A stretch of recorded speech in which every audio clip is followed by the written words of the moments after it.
വയനാട് മേപ്പാടി ബോച്ചെ 1000 ഏക്കറിൽ സംഘടിപ്പിക്കുന്ന Christmas new year കാർണിവലിന് വർണ്ണാഭമായ തുടക്കം. മേപ്പാടിയിൽ നടത്തിയ റോഡ് ഷോയോടെയാണ് പരിപാടി തുടങ്ങിയത്.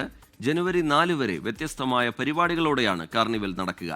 ഈ മാസം 31-ന് റാപ്പർ വേടൻ, ഗൗരി ലക്ഷ്മി എന്നിവർ അവതരിപ്പിക്കുന്ന മ്യൂസിക്കൽ നൈറ്റും അരങ്ങേറും. കേരള വ്യാപാരി വ്യവസായി ഏകോപന സമിതിയും വയനാട് ടൂറിസം അസോസിയേഷനും ബോച്ചെ 1000 ഏക്കർ ലേബർ വെൽഫെയർ കമ്മിറ്റിയും സംയുക്തമായാണ് പരിപാടി സംഘടിപ്പിക്കുന്നത്. മേപ്പാടി പഞ്ചായത്ത് ഓഫീസിന് അടുത്തുനിന്ന് തുടങ്ങിയ വിളംബര ഘോഷയാത്രയോടുകൂടിയാണ് പരിപാടിക്ക് തുടക്കം കുറിച്ചത്. ബാൻഡ് മേളത്തിന്റെയും വിവിധ കലാപരിപാടികളോട് കൂടിയും നടന്ന ഘോഷയാത്ര മേപ്പാടി ടൗണിൽ സമാപിച്ചു. വയനാടിന്റെ ഇപ്രാവശ്യത്തെ ക്രിസ്മസ് ന്യൂ ഇയർ ഇപ്രാവശ്യം കേരളം ആഘോഷിക്കുന്നത് വയനാട്ടിലാണ്.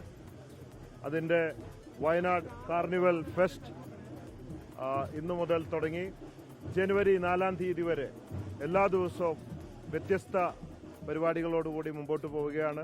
10 ദിവസത്തോളം നീണ്ടു നിൽക്കുന്ന വ്യത്യസ്തമായ കലാപരിപാടികളും മ്യൂസിക്കൽ നൈറ്റുമാണ് കാർണിവലിൽ ഒരുക്കുന്നത്. ഇന്ന് മോണിക്ക സ്റ്റാർലിംഗ് അവതരിപ്പിക്കുന്ന മ്യൂസിക്കൽ നൈറ്റും നാളെ നാടൻപാട്ട് കലാകാരി പ്രസീത ചാലക്കുടിയുടെ ഗാനമേളയും നടക്കും.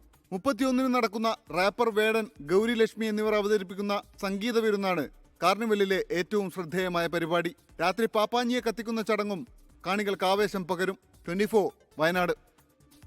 ലോകത്തെവിടെയായാലും ഏത് സമയത്തും 24 വാർത്തകളും ഓഗ്മെന്റഡ് റിയാലിറ്റി പാക്കേജുകളും എക്സ്പ്ലെയിനറുകളും വിശദമായി കാണാൻ ഞങ്ങളുടെ യൂട്യൂബ് ചാനൽ നിങ്ങൾക്ക് സബ്സ്ക്രൈബ് ചെയ്യാം.